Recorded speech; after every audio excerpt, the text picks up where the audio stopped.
Welcome to language academy. मैं हूं मुजाहिदुल इस्लाम और आप देख रहे हैं आपका अपना ही यूट्यूब चैनल लैंग्वेज एकेडमी। विद्यार्थियों, आज से हम स्टार्ट करने जा रहे हैं हिंदी व्याकरण की एक पूरी सीरीज़। इस सीरीज़ में हम हिंदी व्याकरण के हर विषय को आसान और सरल भाषा में समझेंगे। अगर आप बोर्ड एग्ज़ाम की तैयारी कर रहे हैं या किसी भी इंट्रांस एग्ज़ाम की तैयारी कर रहे हैं तो इस सीरीज़ को शुरू से अंत तक ज़रूर देखें। तो चलिए बिना समय गवाए शुरू करते हैं आज का पहला पार्ट, हिंदी भाषा का परिचय। दूसरा है भाषा की परिभाषा। और हाँ, चैनल को सब्सक्राइब करना मत भूलिएगा ताकि अगला वीडियो सबसे पहले आप तक पहुंच सके।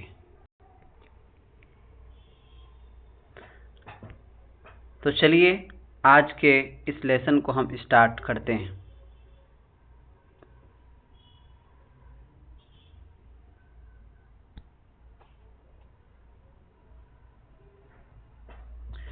सबसे पहले हम समझेंगे हिंदी भाषा का परिचय।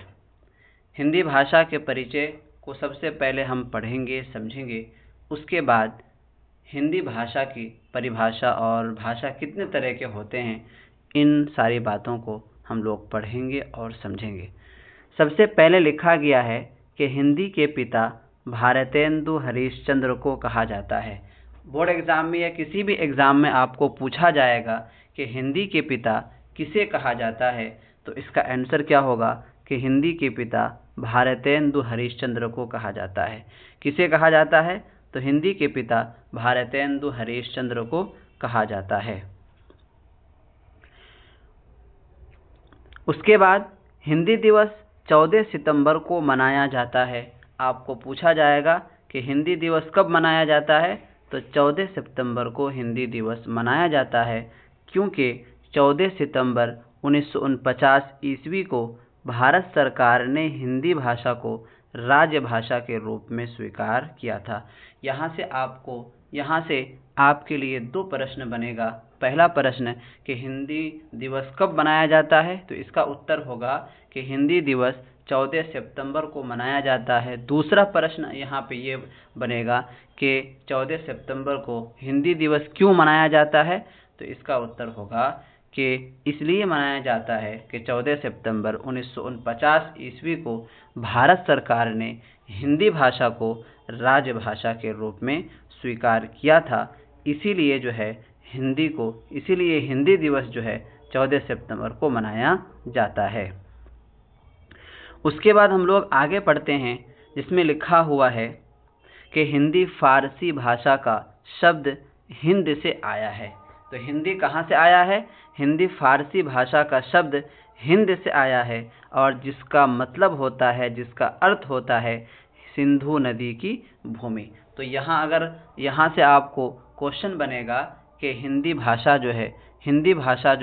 ये कहाँ से आया है, तो हिंदी भाषा ये हिंद से आया है और इसका मतलब होता है सिंधु नदी की भूमि।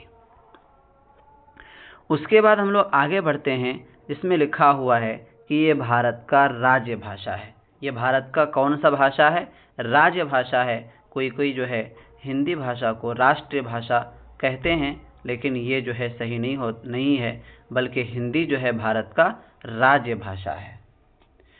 उसके बाद हम लोग आगे पढ़ते हैं, जिसमें लिखा हुआ है कि ये विश्व की सबसे अधिक बोली जाने वाली चौथी भाषा है। ये हिंदी भाषा के बारे में कहा जा रहा है कि ये विश्व की सबसे ज़्यादा बोली जाने वाली ये चौथी भाषा है।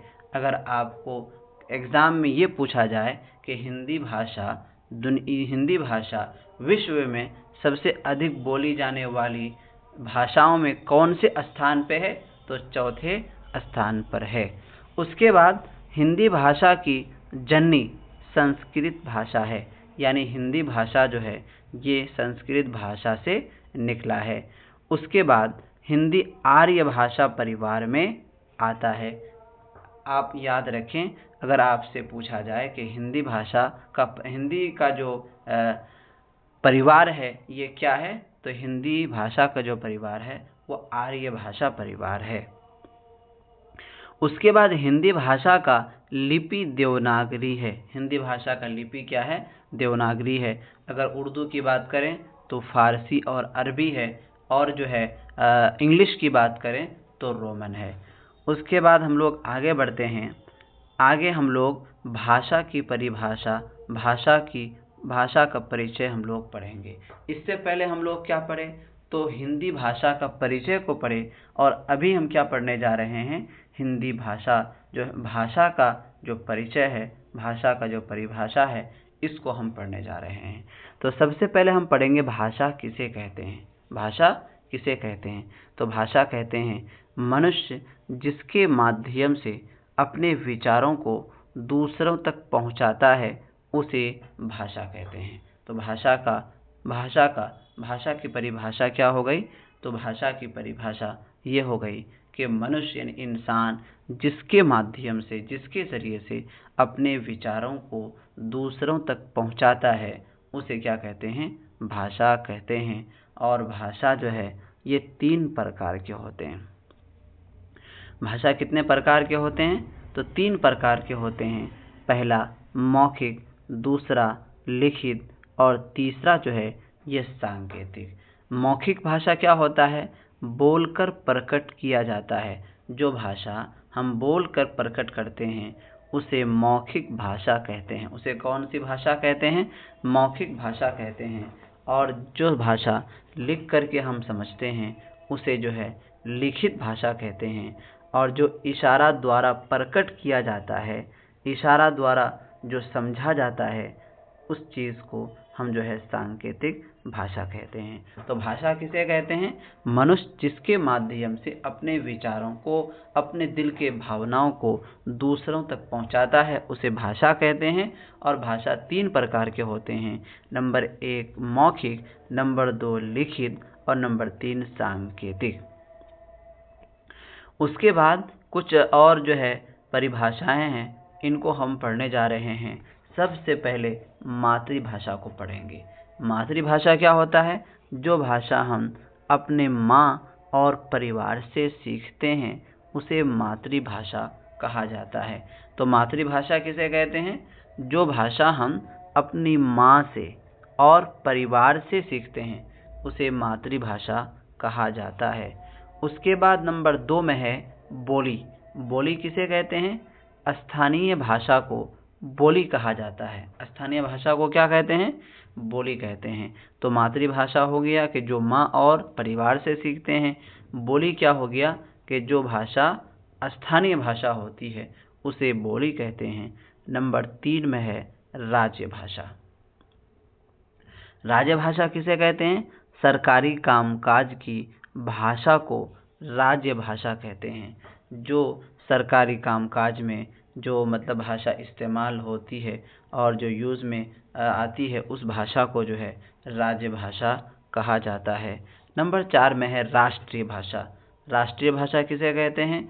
किसी देश में सबसे अधिक, सबसे ज़्यादा बोली जाने वाली जो भाषा होती है, उस भाषा को राष्ट्रीय भाषा कहा जाता है। तो भाषा कितने तरह के हो गए? 4 तरीके से। 4 तरीके। नंबर 1 में हो गया मातृभाषा, नंबर 2 में हो गया बोली, नंबर 3 में राज्य भाषा, और नंबर 4 में राष्ट्रीय भाषा। 2 नोट यहाँ दिया हुआ है। पहला नोट में लिखा हुआ है कि भारत में सबसे अधिक हिंदी भाषा बोली जाती है। भारत में सबसे अधिक कौन सी भाषा बोली जाती है? हिंदी भाषा बोली जाती है। परंतु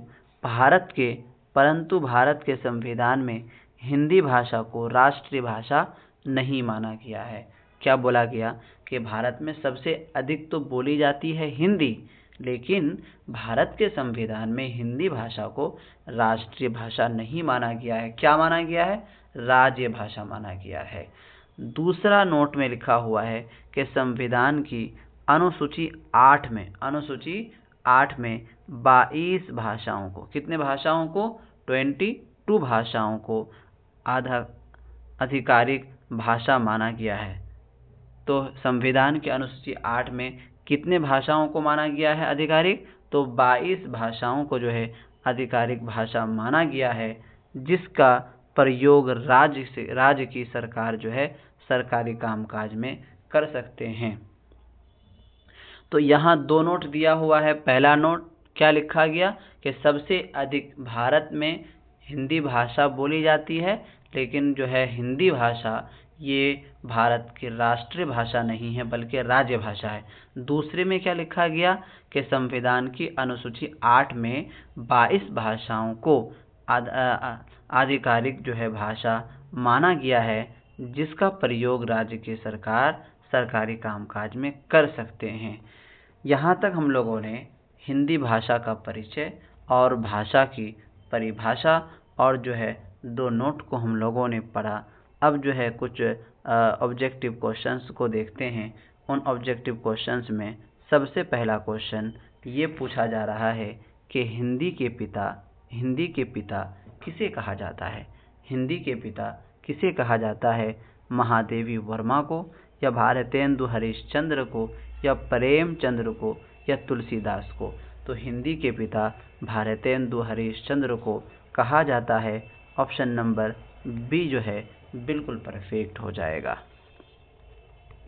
अगला प्रश्न जिसमें पूछा जा रहा है कि हिंदी दिवस कब मनाया जाता है, 15 अगस्त को, 26 जनवरी को, 14 सितंबर को या 2 अक्टूबर को। तो हिंदी दिवस जो है यह 14 सितंबर को मनाया जाता है। ऑप्शन नंबर सी जो है बिल्कुल परफेक्ट हो जाएगा। अगला प्रश्न जिसमें पूछा गया है कि 14 सितंबर 1949 ईस्वी को क्या हुआ था। 14 सितंबर 1949 ईस्वी को क्या हुआ था, संविधान बना था या भारत जो है स्वतंत्र हुआ था, हिंदी को राज्य भाषा घोषित किया गया था या हिंदी दिवस की शुरुआत हुई थी। तो 14 सितंबर 1949 ईस्वी को जो है हिंदी को राज्य भाषा घोषित किया गया था। ऑप्शन नंबर सी जो है ये बिल्कुल परफेक्ट हो जाएगा। अगला प्रश्न इसमें पूछा गया है कि हिंदी भाषा की लिपि कौन सी है। लिपि किसे कहते हैं, एक लिखने का तरीका होता है, उसी को जो है लिपि कहते हैं। पूछा गया है कि हिंदी भाषा की लिपि जो है क्या होती है, रोमन होती है या देवनागरी या फिर फारसी लिपि या फिर तमिल लिपि। तो हिंदी भाषा की जो लिपि होती है वो देवनागरी है, इसीलिए ऑप्शन नंबर बी जो है ये बिल्कुल परफेक्ट हो जाएगा।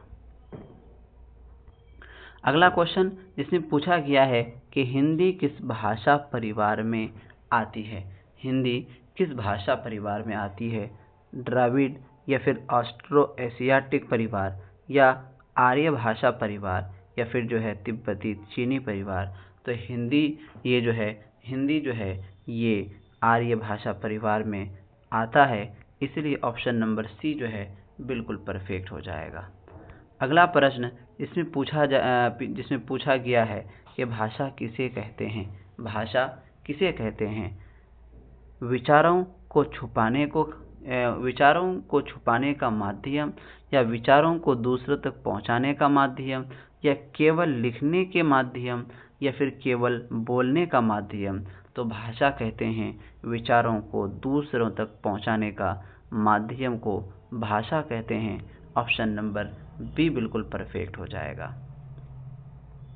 तो अगला प्रश्न जिसमें पूछा गया है कि मातृभाषा किसे कहा जाता है। मातृभाषा किसे कहा जाता है, जो भाषा स्कूल में सीखी जाती है या जो भाषा विदेश में बोली जाती है, जो भाषा माँ और परिवार से सीखी जाती है या जो भाषा सरकारी कामकाज में प्रयोग की जाती है। तो मातृभाषा कहते हैं वो भाषा जो भाषा माँ और परिवार से सीखते हैं। ऑप्शन नंबर सी जो है बिल्कुल परफेक्ट हो जाएगा। 8वां क्वेश्चन जिसमें पूछा गया है भारत के संविधान की 8वीं अनुसूची में कितने भाषाएं शामिल हैं। भारत के संविधान की 8वीं अनुसूची में कितनी भाषाएं शामिल हैं, 18 या फिर 20 या फिर 21 या फिर 22। तो भारत के संविधान के 8वीं अनुसूची में जो है 22 भाषाओं को जो है शामिल की गई है, इसीलिए ऑप्शन नंबर डी जो है बिल्कुल परफेक्ट हो जाएगा। 9वां क्वेश्चन जिसमें पूछा गया है कि भारत में सबसे अधिक कौन सी भाषा बोली जाती है? भारत में सबसे अधिक कौन सी भाषा बोली जाती है? ऑप्शन नंबर ए जो है अंग्रेज़ी, बी में है हिंदी, सी में है उर्दू और डी में है बंगाली। तो भारत में सबसे अधिक जो है वो हिंदी भाषा को बोली जाती है, इसीलिए ऑप्शन नंबर बी बिल्कुल परफेक्ट हो जाएगा। इस वीडियो का अंतिम क्वेश्चन, आखिरी क्वेश्चन, सबसे लास्ट वाला क्वेश्चन जिसमें पूछा गया है कि राजभाषा किसे कहा जाता है? राजभाषा किसे कहा जाता है? जो भाषा माँ और परिवार से सीखी जाती है, या जो भाषा स्थानीय क्षेत्र में बोली जाती है, जो भाषा सरकारी कामकाज में प्रयोग की जाती है, या जो भाषा पूरे देश में बोली जाती है? तो राजभाषा कहते हैं उस भाषा को जो भाषा सरकारी कामकाज में प्रयोग की जाती है। ऑप्शन नंबर सी जो है ये बिल्कुल परफेक्ट हो जाएगा। तो यहाँ तक हम लोगों ने सबसे पहले भाषा का परिचय को पढ़ा, समझा, उसके बाद भाषा की परिभाषा को समझा, उसके बाद जो है 10 ऑब्जेक्टिव MCQ जो है हिंदी व्याकरण से हम लोगों ने क्वेश्चन को हल किया। चलिए आज का क्लास यहीं तक ख़त्म करते हैं, फिर मिलते हैं नेक्स्ट वीडियो में। तब तक के लिए खुदा हाफिज़।